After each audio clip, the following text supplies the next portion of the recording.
како на некој начин зошто не можеме да видиме некогаш работи во околината кои што се добри, кои што се во ред, кои што се како што треба. Поради тоа што гледате, кога имаме светлина, имаме темнина. Болката прави темнина. Зошто прави болката темнина? Поради тоа што секоја болка предизвикува намалување на свесната моќ и на некој начин оно што се случува е кога човекот ќе добие болка, тогаш свесниот ум е исклучен. Тогаш не е свесноста тука. Со други зборови, колку повеќе човекот има насобрано болка во него, толку повеќе околината ќе гледа потемна, дури потемна од толку што е. Сега, како човекот собира трауми, како собира дадени ситуации кои што му се имаат случајно, она што се случува, неговата енергија, неговата животна сила почнува да паѓа по скалата на емоции. Колку повеќе трауми, толку пониско е по скалата на емоции. Ова скала на емоции од филозофот Хабард, кој што ги има рангирано емоциите од највисоки до најниски, и како човекот собира траума и болка, така се симнува по скалата на емоции, кога ќе се симне многу ниско по скалата на емоции, поради тоа што предоминантна е болката и предоминантна е таа емоција, она кое што човекот го гледа се разочарувањата, поразите, негативноста кај луѓето, лошотилукот кај луѓето и така натаму. И да се разбереме, не дека ги нема, ги има.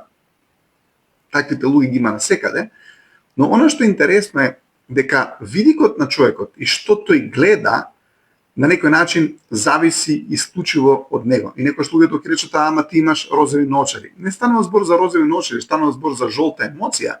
Жолта емоција во смисол на овие позитивните емоции кои што се наоѓаат високо, како што е расположеност, ентузијазам, игри и така натаму, поради тоа што со тие емоции човекот ја наметнува својата волја врз околината. Но, гледате, овие долните емоции, толку универзумот го спуштил, толку трауми добил човекот, да сега он не може да наметне својата волност врз универзумот и едноставно станува уште поразочаран, поради тоа што не може да предизвика ефект, поради тоа што емоцијата и неговата мисла се затемнети, емоцијата и мислата. Емоцијата и мислата идат заедно. Колку понегативна емоција има човекот, не може да има добра мисла. Ете, мислата зависи е вплеткана во самата емоција. Колку понегативна емоција човекот има, толку понегативни мисли ќе има. И како човекот работи на себе да ги отправи тие негативни емоции, да ги претвори во позитивни, само по себе мислите се менуваат во позитивни, поради тоа што кога на човекот ќе му излекувате тагата, болката, што и да има во сопствената душа, мислите сами се коригираат, поради тоа што човекот не може да има многу насобено траума, болки. Може, ако има многу позитивна енергија и се уште да размислува позитивно, но ако ја нема, а животот како оди, ствара трауми, тие трауми кои ќе дојдат, почна човекот да фактички да го рефлектира тоа што е он во околината. Вете, имаше еден цитат, не знам само од кој беше, во врска со тоа што го гледаме. Ние, ствари, го гледаме човекот како што дел од нас е и таков го презентираме дека он. Во Америка има еден многу бав цитат, вели, потребно е да си генијалец за да видиш генијалност. Сега, ако имате некој човек кој што е генијалец, он ќе препознае генијалност, кај луѓе кои што можеби немаат генијалност во себе, човеков каков и да генијалец е, он не го гледа. Нели, имаше еден израз дека ако Никола Тесла останал во Србија, ќе го викале луди Никола што е причал со муњама, ама отишол или во неговото село, ајде да кажеме. Во суштина, не дека не го препознаваат луѓето во Србија, но можеби некој во неговото мало место не го прифатили така натаму, затоа што не е ист како нив. Само ќе ви кажеме на работа. Гледате, многу е важно и многу е убаво кога сте сами, затоа што многу често кога сте сами, доаѓате до многу креативни и конструктивни идеи. Цело време кога сте со некои луѓе во околина, каде што ќе ти наметнат комуникација, ќе ти наметнат поло тие муавети се глупави и не заслужуваат ни ваше внимание, ама ти ако си цело време со таков тип на група на луѓе, ти не можеш да дојдеш во контакт изворно со сопствените мисли.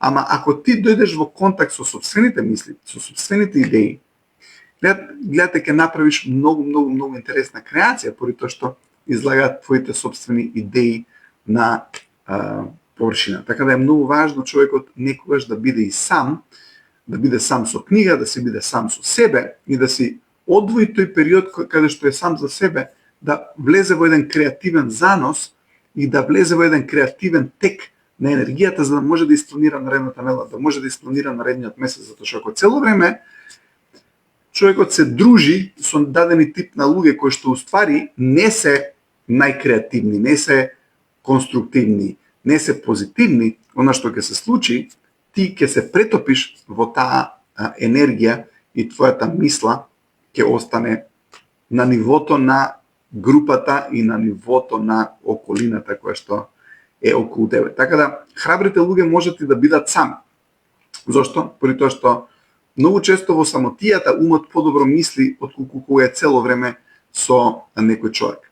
И затоа човекот кој ќе почне да работи на себе, луѓе што работат на себе, ќе видите, поради тоа што доаѓаат во контакт со себе, доаѓаат во контакт со каде они сгрешиле, што направиле. Гледате човек што не може да призна дека сгрешил, тој човек не може да ја зголеми својата душа. Кога имате некој човек кој што цело време е критичен кон околината, ама никош не е себе критичен, најлесно е да си критичен кон околината, ама потешко е да си себе критичен. И кога човекот е цело време критичен кон околината, не е себе критичен, она што се случува е дека тој човек не расте како духовно битие. Многу е важно човекот да расте како духовно битие. И поентата што ми е, поентата е дека човекот мора да остане со себе, мора да работи малку на себе, едноставно да види што е тоа што го прави како што треба, ако нема резултати во некои сегменти, што е тоа што не го прави како што треба, и да најде начин да коригира нештото кое што фактички сака да го коригира или да го поправи. Така да многу е важно ние да работиме за нас, за животот да ни изгледа убав. Ако душата не е убава наша, убав живот нема да видиме. Поради тоа што колку повеќе ние се залагаме да си ја продуховиме душата, а тоа доаѓа со учење, тоа доаѓа со преземање на одговорност, зашто ќе видите ако не преземеме одговорност, тогаш останува мала дамка и темнина во нашата душа. Зошто? Затоа што не сме презели одговорност. Човек што превзема одговорност за работите кои што ги грешал, он ја расветлува собствената душа, затоа што ја преземал одговорност, затоа што душата е одговорност. Секој човек кој што не ќе да види одговорност кај себе, не ќе да види, секој гледа одговорност кај другите, не гледа одговорност кај себе, тој човек се ја затемнува душата поради тоа што не ја коригира постапката која што направил. Замислете, имате некој човек кој што направил некоја погрешна постапка или недобра постапка и за таа постапка ги окривува другите луѓе, тој фактички се намалува собствената свесност. Сега, ама ако ти почнеш да превземаш одговорност, да речеш чекај кај грешам ја, што правам ја, дај да го коригирам ова, што можам да направам да биде подобро, ти со самото тоа што се коригираш себе си имаш многу повеќе контрола врз околината, поради тоа што разбирајќи се себе си и разбирајќи ги своите грешки, можеш многу полесно да ја видиш и да ја разбереш точката на гледиште на околината со која што живееш, со која што работиш, со која што дружиш и така натаму. Така да колку си поголем човек, толку и на некој начин и повеќе точки на гледиште други можеш да видиш, а не ја гледаш само својата точка на гледиште. Но како душата не презема одговорност, све друг е укриво, он е управо, друг е укриво, он е управо, друг е укриво, он е управо, она што се случува, он се намалува, се намалува, се намалува, се намалува, се намалува. И на крај паѓа по оваа скала на емоции и едноставно само неговото мислење, само неговата точка на гледиште е исправна, затоа што не сака да види што е исправно, него он сака да биде во право. И секој човек цело време инсистира да биде во право, обично другите се во криво, поради тоа што нема широчината и големината на неговото битие, затоа што имате многу високо луѓе кои што не се борат за својот идентитет, он има големо ја. Он може да види каде греши, ама знае и е сигурен во себе. Потоа имате луѓе кои што се егоисти, каде што секогаш е он и сите други се криви, и под тоа ниво имате човек кој што се бори за собственото ја, поради тоа што бил дружен од даден тип на егоисти, она што се случило е дошол до ниво каде што фактички го нема ни собственото ја веќе, поради тоа што не може да донесе одлука. Поради тоа што како го контролира некој човека, не може да носи одлука. Ако човек не може да носи одлуки, цело време некој друг носи одлука, ама не носи он одлука, тоа што човек ја нема играта на животот и тој човек ја нема мојта. Зашто? Зашто мојта зависи од вашиот избор. Ако ти си во некоја игра или правиш нешто кое што е принудно и кое што мислиш ти дека не можеш да излезеш од тоа, мислиш ти дека не можеш, мислиш ти дека си на работа таму у Стокмен цело време затоа што не знам, не можеш да најдеш нова работа и така натаму. Се гледате, тоа е погрешно, поради тоа што ако ти имаш таа идеја, тогаш ти немаш моќ на избор да речеш јас сакам да работам во друга компанија. Ти ќе бидеш врзан за таа една компанија, ама не заради тоа што компанијата е добра или лоша, него затоа што ти имаш таква идеја за себе. Дека не можеш да најдеш нова компанија, дека не си заслужил подобра работа. Тоа е таа моќ на избор. Да речеш, го сакам ова, ама не морам да го имам ова. Го сакам ова, ама не морам да го имам ова. Затоа што тогаш мојта на избор те прави да имаш убавина, да имаш широчина и да имаш слобода. Човек што нема моќ на избор, тој човек не е слободен. Човек што нема моќ на избор е роб. Можеби тоа е некоја девојка која што е поврзана со некој токсичен дечко кој што сите одлуки ги негира. Можеби тоа некој дечко што е поврзан со токсична девојка која што сите одлуки него му ги негира. Било кој. Можеби имате шеф на работа кој што ниедна твоја одлука не ја прифаќа и она што се случува поради тоа што ја немате моќта на избор, не ви се свиѓа уствари играта, поради тоа што никогаш нема да победите. И ти сваќаш дека никогаш не можеш да бидеш играч во играта каде што вашето право да одберете вие, вашето право да одлучите вие. Замислете, имате ситуација каде што девојка не сме да одлучи кај кидат на одмор, само дечкото одлучува, или може имате некој дечко кој што ако одлучи кај кидат некаде на искачање, ако ја утне кафичот, дома ќе го исхейтат, ќе го искритикуваат и нареден пат нема ни да одлучи кај он сака доди, ќе ја праша веројатно девојка му кај он сака доди. Се што се случува е кога човекот го нема тој моќ на избор и кога не ги носи сопствените одлуки, он уствари заробен. Така да борете се за вашето право да одлучувате, затоа што ако не се бориш за правото за одлучување, го немаш сопствен простор. И што е важно за правото да одлучувате, има убав цитат од филозофот Хабард, вели само довербата не е ништо повеќе отколку верба во сопствената способност да одлучуваш и во сопствените одлуки. Ако ти не носиш одлуки и ако ти не носиш сам да преземеш иницијатива и сам да преземеш акција, тогаш ќе бидеш подреден на многу околу тебе кои што се доминантни, а доминантноста доаѓа во однос на носењето на одлука. Гледате, ако на некој човек сакаш да му даеш простор, ќе му дадеш можност и тој да донесе одлука во некоја ситуација. Ама ако сакаш да му земеш слободата на човекот, само треба да му одземеш неговата способност да одлучува и човекот више станува роб.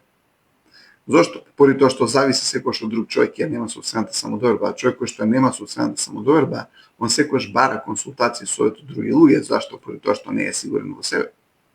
А зашто не е сигурен во себе? Затоа што веќе прекинал да носи одлуки, веќе не верува во сопствената способност да носи одлуки. И тука е проблемот.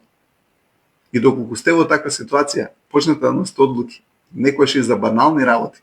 Не прашувајте дал дуксерот ти одговара со патиките, затоа што ако ја праша жената цело време така, фактички само тоа го проблабочуваш таа неспособност да носиш одлуки и се намалува сопствената твојата самодоверба. Така да многу е важно човек да ја врати самодовербата на тој начин што ќе почне и ќе продолжи да носи повеќе одлуки во неговиот живот. Во среда ќе има многу интересно предавање. И сакам да ве поканам во среда, се вика како љубовта да не најде. Како не вие да ја најдете љубовта, како ľубовта вас да ве најде. Интересно е, но во суштина ние сме љубовта и ако не се најдеме себе си, нема да ја најдеме љубовта никаде. Сега, поентата е дека треба човек да ја најде љубовта прво кај себе. Галава вика слога во врска со носење на одлуки. Можеме да имаме слога каде што едниот носи одлуки денеска, другиот носи одлуки наредниот ден. Тоа е многу лесно кога имате двајца луѓе со широки умови, кои што не мора да бидат во право, туку сака да бидат работите исправни, каде што не се надпреваруваат партнерите, него се заедно како тим. Кога имаш двајца партнери кои што заедно како тим, не е важно кој ќе носи одлука, затоа што и двајца да носат одлуки, иначе нема да има убаво партнерство. Така да идејата е дека треба да бидеме со луѓе кои што се на високо ниво на свесност, за да можат да носат одлуки и ми и они, но за да ја направат играта за луѓето со кои што тие соживот имаат, мора да им донесат и мора да им дадат способности на другите околу нив да носат одлуки. Така да бидете волни да носите одлуки, одлуката е еднакво на акција, акцијата е еднакво на одговорност, но тоа е еднакво на живот. Животот е склоп на одлуки кои што ќе ги донесете. Ако не носиш ти одлуки, тогаш имаш живот кој што ти го наметнал некој друг, и не дека е лошо, затоа што имаме компанија каде што имате некој лидер кој што е отворил компанијата и прави многу простор за сите луѓе, прави на некој начин временска лента нанапред за сите луѓе, но она што е интересно е ако пак цело време ти за ништо во твојот живот не можеш да донесеш одлука, ти не можеш да го искриеш собствениот простор. Лајвовите иначе се на самата страна ќе останат и на Facebook и на Instagram. Се гледаме во среда на тема како да не најде љубовта. Имајте убава вечер. Чао.